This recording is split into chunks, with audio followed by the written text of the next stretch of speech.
Well, good evening, and welcome to another edition of the Leadership Edge.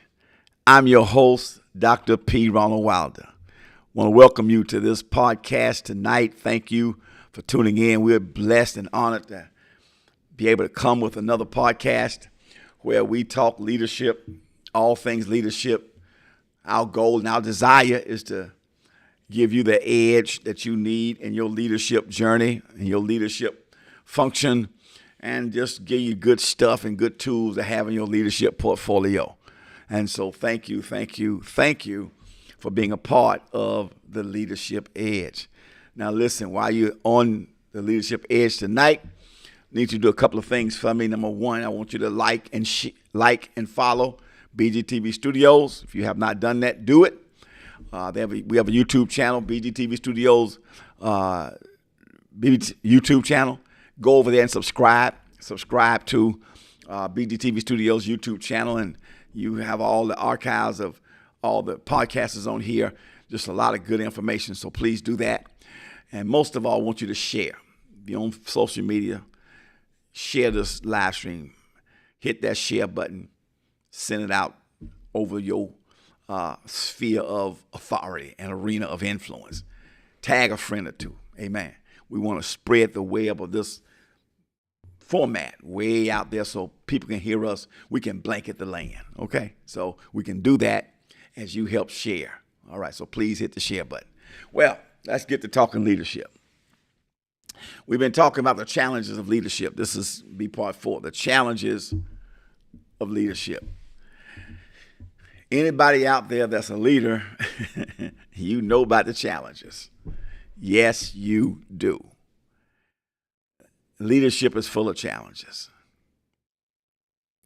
You can't pray them away.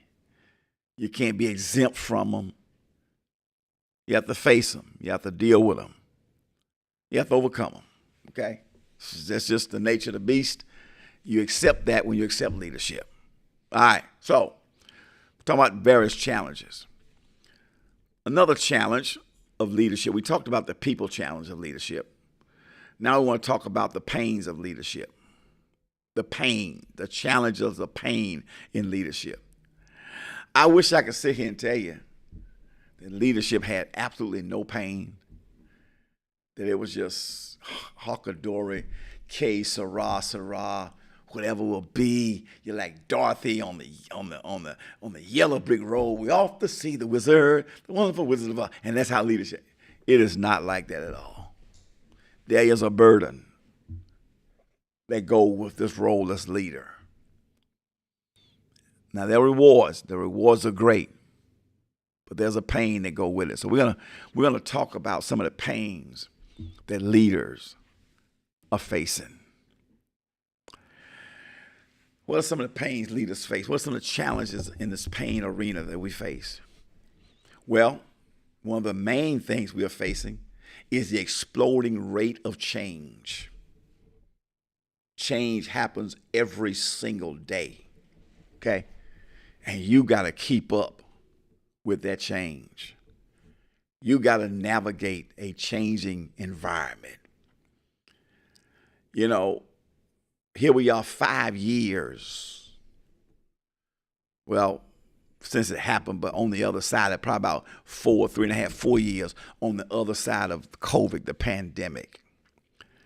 The pandemic changed everything. As a matter of fact, I'm in the midst of writing my next book. I've been in the midst of it for a little bit now. I just got to get committed to get down and finish writing it.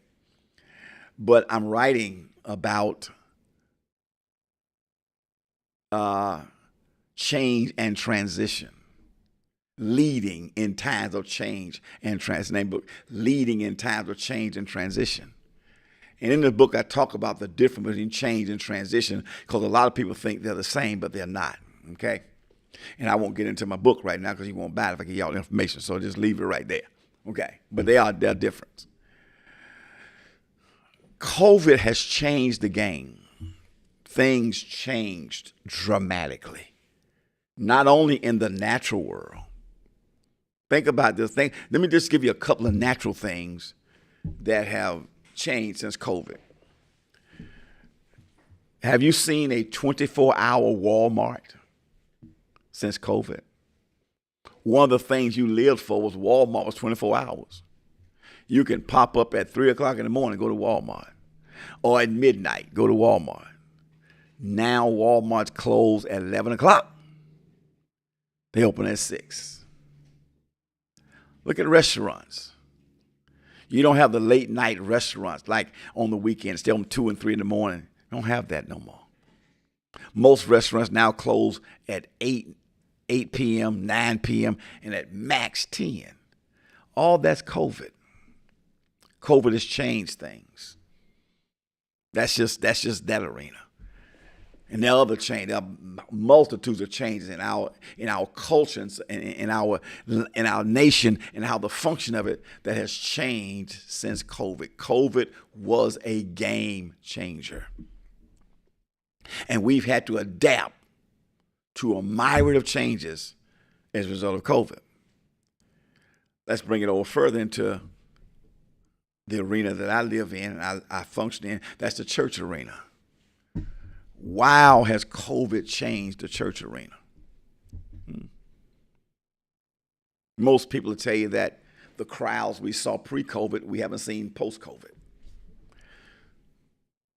For two reasons. Number one, some of the people who came to church before COVID just dropped out during COVID when we were shut down. Others say, hey, man, I love the convenience of being able to watch a live stream program at home. I ain't coming to church. I'll send my money, but I'm not coming. And so some people haven't left the church, but they just ain't been back to church, okay? They just sit at home. I have members I haven't seen since COVID. I don't mean I literally have not seen them since COVID. You know, it's a game changer. COVID. So we experience it, and now we're in this new world, and guess what? Things are changing rapidly. So leaders got to navigate change. And here's the challenge of change, especially in the church arena. Because the church arena is the slowest place to adapt to change. So for some reason, religious people, church people fight change. We fight it with every grit of tooth we got. When change is the only thing that has brought progress. It's my cell phone. It's my iPhone. It's my iPhone 14. I'm sure they're going to try to make me bump up to a 16 or whatever's out there later. But this phone right here has brought change. It's a computer. My whole life is in this phone. If I leave home and I get in my car and I'm going down the road, I could be got 3 or 4 miles, 5 or 6 miles. I could be out on the interstate and realize, guess what? You don't have your phone. You know what I'm going to do? I am not going out here and keep on functioning without my phone. I'm going to turn around and go back and get my phone. Because this is what it is. Change. I don't have to have appointment books. All my appointments in here.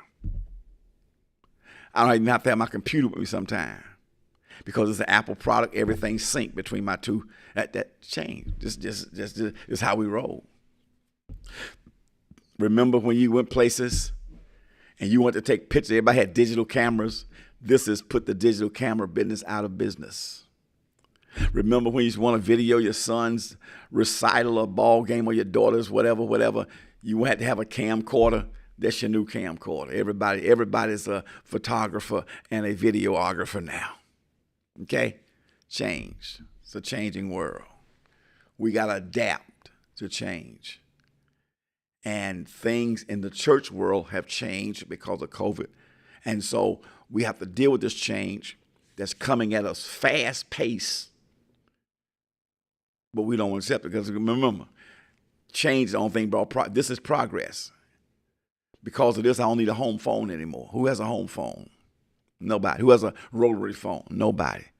It's change. Now we'll take this kind of change, and we'll never go back to the old way, because this is it. We can go to the restaurant. Don't even have to have money on our person, and we can buy something and pay for it. Just tap our phone and zap it, and it's paid for. We're contributing to the mark of the beast, per se, because we're working toward a cashless society. We're contributing to it. Not that that's a bad thing, per se. I'm just simply saying the Bible talked about how that, there'll come a day when everything will be done. We won't deal in cash, and that's what we are. But that's change. And so as we try to navigate these changes, it can bring pain to us because sometimes we're trying to change people who don't want to change. We're trying to change a church where the people don't want to change. And that creates pain. Okay? Another pain that we deal with is the rapid technological innovations. Technology is changing daily. Listen, you will go broke trying to keep up with technology. Because the moment the moment you upgrade to the 16, 6 months later, they got a 17. Then after that, 18. You buy one computer, they got another one. You will go broke trying to keep up with technology. Yet we got to deal with it, even in the church world. People who were not ready when COVID came were caught off guard. Now, I had no idea COVID was coming. Let me just be honest. I'm not like some of these prophets out here trying to, on the back end, say, I saw it, I said this. No, let's leave it alone. I didn't see it coming. However, I've been talking with my board and my leadership about, we were already filming at our church. We were already filming our Sunday services, okay? Or recording them. We wasn't filming, we were recording audio. We wasn't doing video yet. We were recording audio, okay? And we had been talking about upgrading, putting cameras in and all the things we needed to do, lighting and everything. And we had talked about it, and we just hadn't decided when we were going to do it. But in the summer of 2019, I had this urgency in my spirit, in my heart. We need to go ahead and get cameras. And so I go to my leaders, my board, and I say, hey, y'all, I'm finna make this move. It's going to cost us to do what we need to do, somewhere in the neighborhood of $40,000. And I said, we need to make this move now. I got some resistance. Yes, I did. Pastor, you're moving fast. We only spend that. Let's just wait. And I said, no, I just feel we need to do it now. We need to go ahead and do it. So, after a little bit of resistance, now nobody rolls up against me. They were just disagreements as to, hey, let's put, there's a lot of money spent at one moment. Let's see if we can, let's move. Well, I was able to convince them to get on board, and they got on board. And we put the motion in process. And in November, I think the first Sunday of November of 2019, we had our first live stream. Okay. Now we have a clue what they trained us and stuff, but I wouldn't, had to get TV ready, and so we started streaming, and we did good. And we kept on going. And by the time COVID came, little did I know COVID was coming. By the time COVID came, we had been streaming for about 5 months. So now I had it down pretty good. We had it down pretty good. Well, when COVID came and we had to shut it down, guess what? We didn't skip a beat. We just moved right on into what was going on. And our people were able to stay. I know churches that were not ready and they had no way to communicate with their people. They had no way to stream. A lot of churches got caught unaware. Some of them closed down. Some didn't make it. They didn't survive. COVID shut down a lot of churches. But I was glad we were ahead of the technology. We were ahead of the curve. Again, I didn't see COVID coming. I just had an urgency. We need to go ahead and get ready to stream. Now, the Holy Spirit knew what was coming, so that's why he unctionized me to do what I did. Without telling me, you got a pandemic coming, you're going to be shut down. He didn't say that to me. I didn't know that. But when it came, I understood, man, I'm glad I obeyed. And all the people that resisted was like, Pastor, we're glad you, right, boom. Listen, people, let me tell you something. Your leader knows. Most time your leader want to do something, especially when he's strong on it, you need to follow through. Because there's a place in the spirit where God talks to him or her, and he ain't talking to nobody else, and you'll never see it. At that point, you got to trust his anointing. You got to trust his relationship with God. Okay? I want to just throw that out there to you, because maybe some of y'all be resisting and questioning everything. Listen, leaders know. Now technology, so now here we are 5 years later, everybody's doing some level. People understand now that if you're not streaming, you're not even in the ball game. Everybody is streaming now. That's a technological change. You know, you can stream with the iPhone. I mean, it's just so simple now. You can go high tech or low tech, but everybody is doing some form. If you have any kind of church, they are doing some level of streaming, because that's what technology has pushed us to. It allows us. We're reaching people we wouldn't have had the opportunity to reach. We're pastoring people we wouldn't have had the opportunity to pastor. But now with that pain, with technology, because technology is changing, now everybody wants the what you call them thing behind you, with all the designs behind you, not the screen. We call it screens on the wall, but I can't think the thing behind. Anyway, technology is flowing, and you got to stay up on it. You got to keep moving. You got to keep upgrading. It becomes a pain because you're constantly spending money. You're constantly having to get training. There's a pain. Okay. Another pain is, again, keeping up, finding honest and competent people. People who are honest, but people also who are competent, who know what they're doing, who are skilled at what they do, who are knowledgeable in what they do. These are all pains. Building programs to minister to a world going amok and people that are disengaged and disconnecting. How do I get them to reconnect? How do I build programs to minister to people who, for most part, their whole idea of church is 1 hour on a Sunday and that's it. Don't bother me the rest of the week. These are all pains. These are all the challenges of leadership.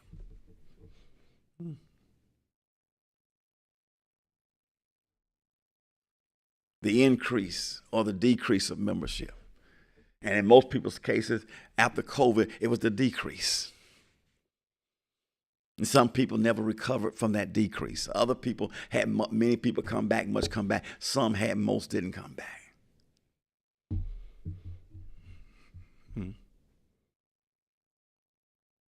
Another pain and challenge of that is the ever-increasing need for resources. You need resources more today than you did yesterday, because you're trying to serve a 21st century people and culture, and they know it from the technology standpoint. They're not conversating; they texting. They communicating via social media. They get messages out that way. And so you need resources to make sure that you are staying in up with technology, but at the same time, the resources to expand and manifest the vision.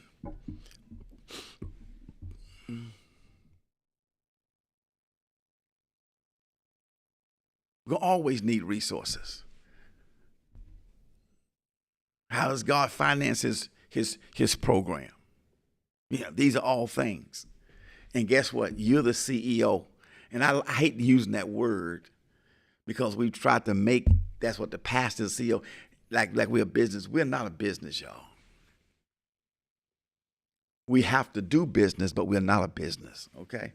So y'all get that out your head. And that's part of the problem. That's part of another pain.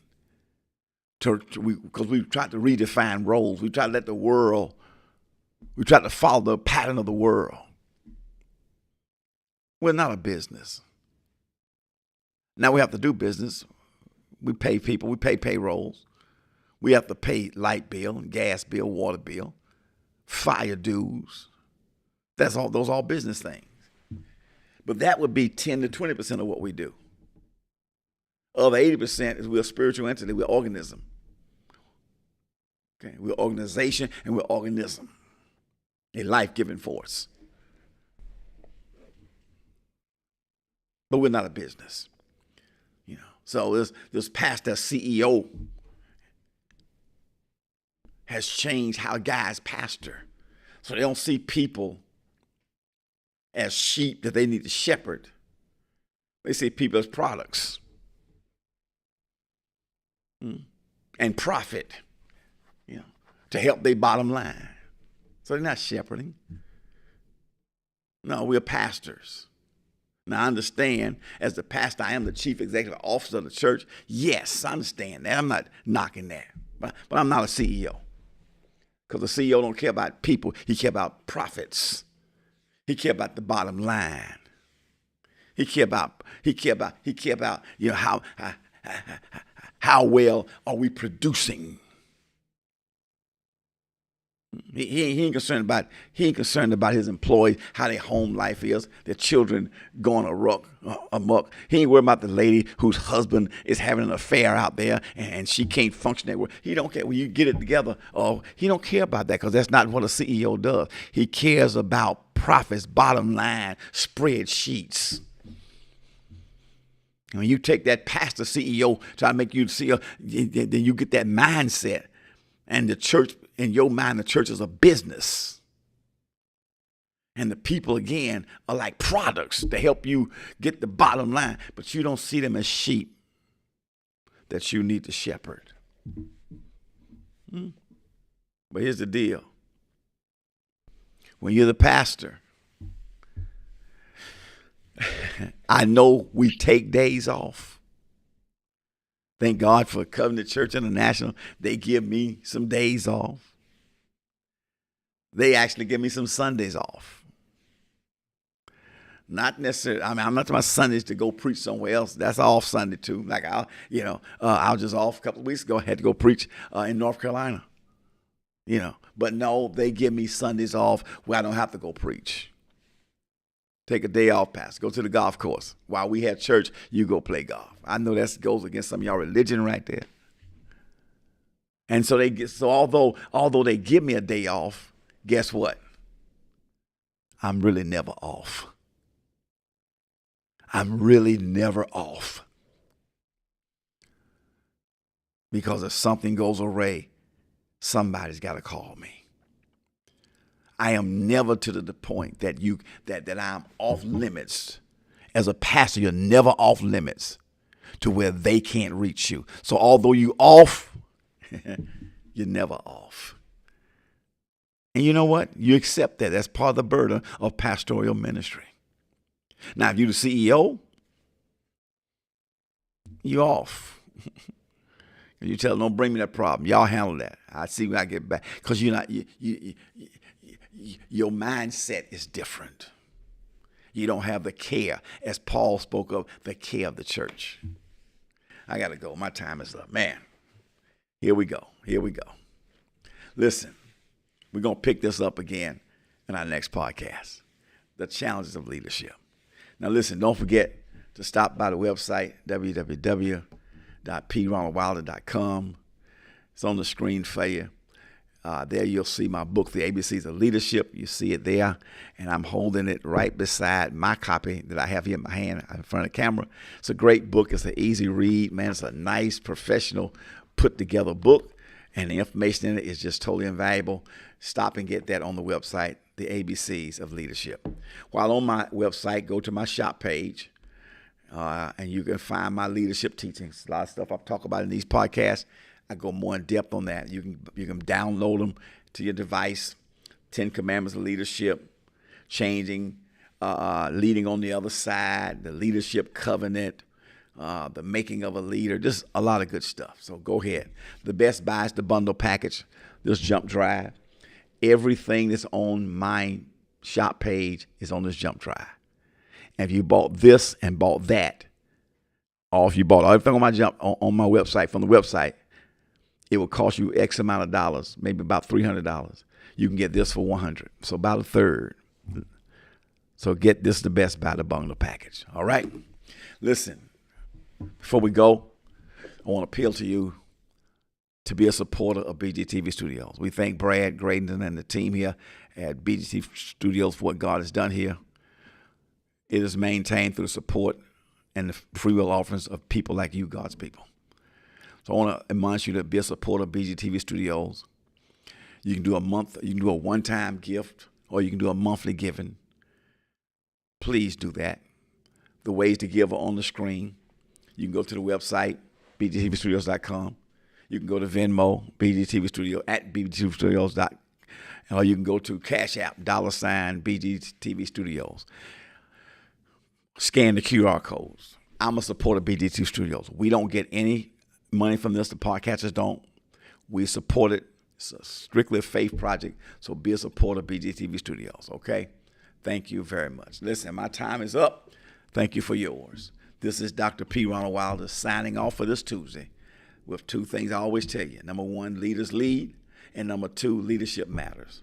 God bless you. Have a good week. I'll see you next Tuesday.